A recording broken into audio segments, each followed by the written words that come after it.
Pemirsa, di Treskrimum Polda Bali mengamankan seorang penipu via Facebook. Tersangka yang berasal dari Bandar Lampung menjalankan aksinya dengan mengaku sebagai anggota Polri.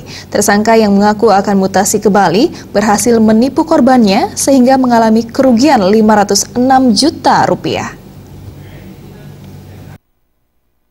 Mas Polda Bali AKBP Sri Harmiti, tersangka Ika yang berasal dari Bandar Lampung ini melakukan aksinya dengan mengaku sebagai anggota Polri berpangkat AKBP bertugas di Mabes Polri bagian SDM.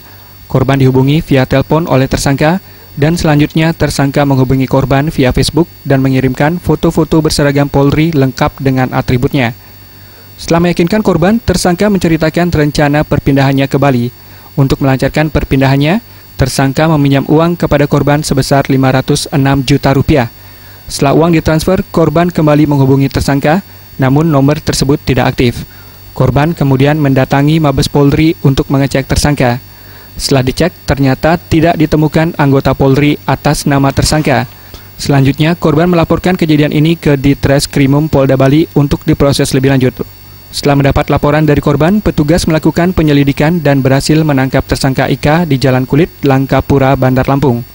Setelah diinterogasi, tersangka mengakui bahwa memang benar menggunakan akun Facebook dan mengaku sebagai anggota Polri untuk menipu korbannya.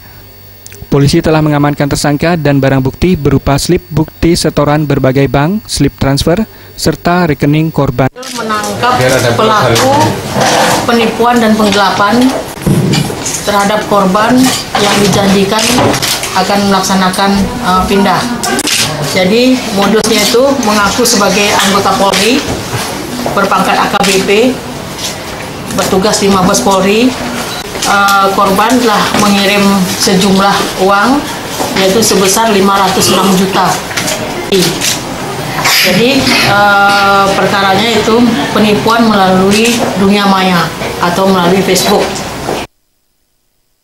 Untuk mempertanggungjawabkan perbuatannya, kini tersangka Ika mendekam di sel tahanan Polda Bali karena telah melanggar pasal 378 KUHP dan 372 KUHP tentang penipuan dan penggelapan. Ika Deswantara, Bali TV.